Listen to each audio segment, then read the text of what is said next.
Hi ಎಲ್ರಿಗೂ ನಮಸ್ಕಾರ.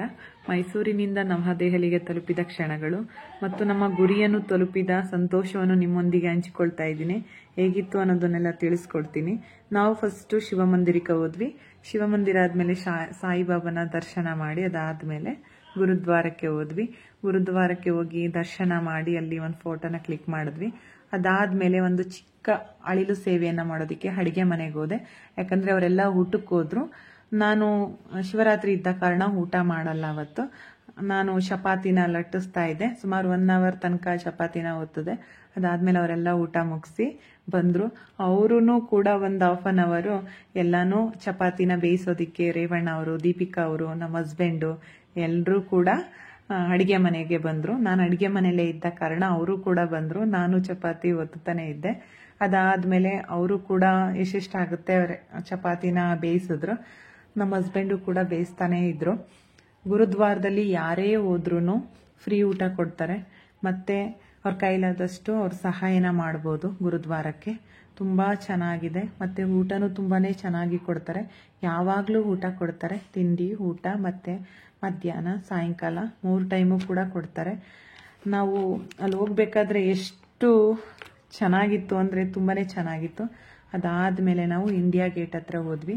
India gate ಹತ್ರ ಹೋಗಿ ಒಂದು ಫೋಟೋನ ಕ್ಲಿಕ್ ಮಾಡಿ ಪಾರ್ಲಿಮೆಂಟ್ ಮತ್ತು ರಾಷ್ಟ್ರಪತಿ ಭವನ ಎದುರುಗಡೆ ಗಾಡೀಲಿ ಒಂದು ರೌಂಡ್ ಹಾಕಿದ್ವಿ. ಗಾಡೀಲಿ ರೌಂಡ್ ಹಾಕೋತಾ ಹಾಗೆ ವೀಕ್ಷಣೆ ಮಾಡಿ ಗಾಡಿನ ಪಾರ್ಕ್ ಮಾಡೋದಕ್ಕೆ ಹೋಗ್ತಾ ಇದ್ದೀವಿ. ಗಾಡಿನ ಪಾರ್ಕ್ ಮಾಡಿ ಅದಾದಮೇಲೆ ನಾವು ಒಳಗಡೆ ಹೋಗೋಣ ಅಂದ್ಬಿಟ್ಟು ರೌಂಡ್ ಹಾಕ್ತಾ ಇದ್ವಿ. ಅಂದರೆ ಒಂದು ಗಾಡೀಲಿ ರೌಂಡ್ ಹಾಕೋದ್ರಿಂದ ನಮಗೊಂದು ವಿಡಿಯೋ ಸಿಗುತ್ತೆ ಮತ್ತು ಚೆನ್ನಾಗಿ ಕಾಣಿಸ್ತಾ ಇತ್ತು ಅವತ್ತು. ಅಂದರೆ ಜನ ಕಡಿಮೆ ಇದ್ರಲ್ವಾ, ಅದಕ್ಕೋಸ್ಕರ ನಾವು ಫುಲ್ ಅವರೊಂದು ರೌಂಡ್ ನಾವೊಂದು ರೌಂಡ್ ಮಾಡ್ಕೊಂಡ್ವಿ. ಅದಾದಮೇಲೆ ಎಂಟ್ರೆನ್ಸ್ಗೆ ಹೋಗಿ ಒಂದು ಫೋಟೋನ ಕ್ಲಿಕ್ ಮಾಡ್ಕೊಂಡ್ವಿ. 4 ಜನ ನಿಂತ್ಕೊಂಡು ಒಂದು ಫೋಟೋನ ಕ್ಲಿಕ್ ಮಾಡಿ ನಾವು ಒಳಗಡೆ ಹೋಗೋದಕ್ಕೆ ನಮ್ಮ ಕಡೆಯವ್ರಿಗೋಸ್ಕರ ವೆಯ್ಟ್ ಮಾಡ್ತಾ ಇದ್ವಿ. ಅವರು ಬರೋ ತನಕ ಎಲ್ಲರೂ ಕುತ್ಕೊಂಡು ಒಂದು ಟೀ ಕುಡಿತಾ ಇದ್ವಿ. ನಾವು ಕುಡಿಯೋದು ಹಿಂಭಾಗ ಪಾರ್ಲಿಮೆಂಟ್ ಎಲ್ಲ ಕಾಣಿಸ್ತಾ ಇರೋದ್ರಿಂದ ನಮ್ಮ ಮನೆಯವರು ವಿಡಿಯೋ ಮಾಡ್ತಾ ಇದ್ರು. ಅವರು ಜಾಯಿನ್ ಆಯಿದ್ರು ನಮ್ಮ ಜೊತೆ. ರೇವಣ್ಣ ಅವರು ವಿಡಿಯೋ ಮಾಡಿಕೊಟ್ರು. ತುಂಬಾ ಚೆನ್ನಾಗಿ ಕಾಣಿಸ್ತಾ ಇತ್ತು. ಬ್ಯಾಕ್ ಸೈಡ್ ಎಲ್ಲ ರೇಗಿಸ್ತಾ ಇದ್ರು. ಪಾರ್ಲಿಮೆಂಟ್ ಎದುರುಗಡೆ ಬಂದು ನೀವು ಟೀ ಕುಡಿತಾ ಇದ್ದೀರಾ ಅಂತ. ನಿಜವಾಗ್ಲೂ ಖುಷಿ. ಅದಾದಮೇಲೆ ನಮ್ಮವ್ರು ಬಂದರು. ಪಾರ್ಲಿಮೆಂಟು ಮತ್ತು ಮೋದಿ ಅವ್ರ ಆಫೀಸು ಮತ್ತು ರಾಷ್ಟ್ರಪತಿ ಭವನ ಎಲ್ಲ ತೋರಿಸ್ಕೊಬರೋಕ್ಕೆ ಕರ್ಕೊಂಡೋದ್ರು. ಅದಾದಮೇಲೆ ಅವರೇನೇ ನಮಗೆಲ್ಲ ಫೋಟೋಗಳನ್ನ ಕ್ಲಿಕ್ ಮಾಡಿಕೊಟ್ರು. ಹೊರಗಡೆ ಫೋಟೋ ತೆಗಿಯೋಕ್ಕಷ್ಟೇ ನಮಗೆ ಪರ್ಮಿಷನ್ ಇದ್ದಿದ್ದು. ಒಳಗಡೆ ಎಲ್ಲ ಫೋಟೋ ತೆಗಿಯೋಕ್ಕೆ ಪರ್ಮಿಷನ್ ಇರಲಿಲ್ಲ. ಅದ ಕಾರಣ ನಾವು ಎಲ್ಲ ಕಡೆ ಫೋಟೋನ ಕ್ಲಿಕ್ ಮಾಡ್ಕೊಂಡ್ವಿ. ಒಳಗಡೆ ಎಲ್ಲ ನೋಡ್ಕೊಂಡು ಬಂದಮೇಲೆ ಎಲ್ಲರೂ ನಿಂತ್ಕೊಂಡು ಒಂದೊಂದು ಫೋಟೋನ ಕ್ಲಿಕ್ ಮಾಡ್ಕೊಂಡ್ವಿ. ಅದಾದಮೇಲೆ ರಾಷ್ಟ್ರಪತಿ ಭವನ ಹಿಂಭಾಗ ಇರೋ ಅಮೃತ್ ಉದ್ಯಾನವನಕ್ಕೆ ಹೊರಡ್ತಾ ಇದ್ದೀವಿ. ಅಮೃತ್ ಉದ್ಯಾನವನ ಹೇಗಿದೆ ಅನ್ನೋದನ್ನು ನಿಮಗೆ ತೋರಿಸ್ಕೊಡ್ತಾ ಇದ್ದೀನಿ. ಅಲ್ಲಿ ಸಾರ್ವಜನಿಕರಿಗೆ ಫೆಬ್ರವರಿ 1 ಮಾರ್ಚ್ ಎಂಡ್ವರೆಗೂ ನೋಡೋ ಅವಕಾಶ ಇರುತ್ತೆ. ಎಲ್ರಿಗೂ ನೋಡೋ ಅವಕಾಶ ಇರುತ್ತೆ. ಚೆನ್ನಾಗಿರುತ್ತೆ ತುಂಬ. ಸುಮಾರು 15 ಎಕರೆಯಲ್ಲಿ ಅಮೃತ್ ಉದ್ಯಾನವನ ಇದೆ. ಹೇಗಿದೆ ಅನ್ನೋದನ್ನು ನಾನು ನಿಮಗೆ ತೋರಿಸ್ಕೊಡ್ತೀನಿ. ತುಂಬಾ ಚೆನ್ನಾಗಿದೆ. ನಾವು ಖುಷಿ ಪಟ್ವಿ ನೋಡಿ. ಹೇಗೆ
ಅಮೃತ ಉದ್ಯಾನವನ ಹೇಗಿದೆ ಅಂತ ನೋಡಿದ್ರಿ ಅಲ್ವಾ, ತುಂಬ ಚೆನ್ನಾಗಿತ್ತು ಅಲ್ವಾ. ನಾವು ನನ್ನ ಫೋಟೋನ ಕ್ಲಿಕ್ ಮಾಡಿ ಇಂಡಿಯಾ ಗೇಟ್ ಹತ್ರ ಹೋದ್ವಿ. ಇಂಡಿಯಾ ಗೇಟ್ನ ನೋಡಿಕೊಂಡು ರಾಷ್ಟ್ರೀಯ ಯುದ್ಧ ಸ್ಮಾರಕವನ್ನು ನೋಡಲು ಹೊರಟ್ವಿ. ನಾವು ಅಲ್ಲಿಂದ ಎಂಟ್ರಿ ಹಾಕ್ತಿದ್ದಂಗೆ ಎಷ್ಟು ಚೆನ್ನಾಗಿದೆ ಅಲ್ವಾ ಅಂತ ಅಂದ್ಕೊಂಡ್ವಿ. ಅಂದರೆ ನಮ್ಮ ಸೈನಿಕರ ನೆನಪಿಗಾಗಿ ಕಟ್ಟಿರೋ ಸ್ಮಾರಕ ಇದು. 2019ರಲ್ಲಿ ನಮ್ಮ ಮಾನ್ಯ ಪ್ರಧಾನಿಗಳಾದ ನರೇಂದ್ರ ಮೋದಿ ಅವರು ಉದ್ಘಾಟಿಸಿ ರಾಷ್ಟ್ರಕ್ಕೆ ಅರ್ಪಿಸಿದರು. ಸುಮಾರು ಯುದ್ಧ ಸ್ಮಾರಕವನ್ನು ಚಕ್ರವ್ಯೂಹದಂತೆ ನಿರ್ಮಾಣವಾಗಿದೆ. ನಮ್ಮ ಸೈನಿಕರು ಮಾಡಿದ ತ್ಯಾಗವನ್ನು ಉದರಿಸುತ್ತದೆ. ನಮ್ಮ ಸೈನಿಕರು ಅವರ ಆತ್ಮವು ಶಾಶ್ವತವಾಗಿ ಉಳಿಯುತ್ತದೆ ಎಂದು ಚಿತ್ರಿಸುತ್ತದೆ. ವೀರ ಚಕ್ರವನ್ನು ಪಡೆದ 21 ಸೈನಿಕರ ಪ್ರತಿಮೆಗಳನ್ನು ನಿರ್ಮಿಸಲಾಗಿದೆ. ಕರ್ತವ್ಯದ ಸಾಲಿನಲ್ಲಿ ಸೈನಿಕರು ಮಾಡಿದ ತ್ಯಾಗವನ್ನು ಅಮರನಾಗಿ ಮಾಡುವುದಲ್ಲದೆ ಗೋಡೆಗಳಲ್ಲಿ, ಗ್ರಾನೈಟ್ ಬ್ರಿಕ್ಸ್ಗಳಲ್ಲಿ ಅವರ ಹೆಸರನ್ನು ಕೆತ್ತಲಾಗಿದೆ. ಅಮರತ್ವ ವೃತ್ತ ಶಾಶ್ವತ ಜ್ವಾಲೆಯನ್ನು ಹೊತ್ತಿರುವ ಒಬೆಲಿಸ್ಕ್ ಜವಾನರ ಅಮರತ್ವವನ್ನು ಸಂಕೇತಿಸುತ್ತದೆ. ಅವರು ಎಂದಿಗೂ ಸಾಯುವುದಿಲ್ಲ ಮತ್ತು ಅವರು ಯಾವಾಗಲೂ ನಮ್ಮ ನೆನಪಿನಲ್ಲಿ ಜೀವಂತವಾಗಿರುತ್ತಾರೆ ಎಂದು ದೊಡ್ಡ ವೃತ್ತಾಕಾರದ ಅಂಗಳದಲ್ಲಿ ರಾಷ್ಟ್ರೀಯ ಯುದ್ಧ ಸ್ಮಾರಕವನ್ನು ಸುಮಾರು 40 ಎಕರೆಗಳಲ್ಲಿ ಚಕ್ರವ್ಯೂಹದಂತೆ ನಿರ್ಮಾಣ ಮಾಡಿದ್ದಾರೆ. ಮರುದಿನ ನಾವು ದೆಹಲಿಯ ಇಸ್ಕಾನ್ ಟೆಂಪಲ್ಗೆ ಹೋದ್ವಿ. ಇಸ್ಕಾನ್ ಟೆಂಪಲ್ ದರ್ಶನ ಮಾಡಿ ಲೋಟಸ್ ಟೆಂಪಲ್ಗೆ ಹೊರಟ್ವಿ. ಲೋಟಸ್ ಟೆಂಪಲ್ನ ನಾವು ವೀಕ್ಷಣೆ ಮಾಡಿ ಎಷ್ಟು ಚೆನ್ನಾಗಿದೆ ಅಲ್ವಾ ಲೋಟಸ್ ಟೆಂಪಲು, ತುಂಬಾ ಇಷ್ಟ ಆಯಿತು. ಅದಾದಮೇಲೆ ನಾವು ಕುತುಬ್ ಮಿನಾರ್ನ ನೋಡೋಕ್ಕೆ ಹೋದ್ವಿ. ಕುತುಬ್ ಮಿನಾರು ಕೂಡ ಅಷ್ಟೇ ಚೆನ್ನಾಗಿದೆ, ತುಂಬಾ ಚೆನ್ನಾಗಿದೆ. ಎಲ್ಲ ವೀಕ್ಷಣೆ ಮಾಡಿ ನೋಡಿ ಅಲ್ಲಿ ಪ್ಲೇಸ್ಗಳನ್ನ ಕವರ್ ಮಾಡಿ ಎಲ್ಲ ಸುತ್ತಾಡಿದ್ಮೇಲೆ ಎಲ್ಲರೂ ಒಂದೊಂದು ಫೋಟೋನ ಕ್ಲಿಕ್ ಮಾಡೋಕ್ಕೆ ಬಂದ್ವಿ. ಹೇಗಿದೆ ಅನ್ನೋದನ್ನು ಅವರು ಕೂಡ ವೀಕ್ಷಣೆ ಮಾಡ್ತಾ ಇದ್ದಾರೆ. ನಾವೂ ಒಂದು ಕ್ಯಾಟ್ ವಾಕ್ ಇರಲಿ ಅಂತ ಗಂಡ ಹೆಂಡತಿ ಒಂದು ಕ್ಯಾಟ್ ವಾಕ್ ಮಾಡ್ತಾ ಇದ್ದೀವಿ.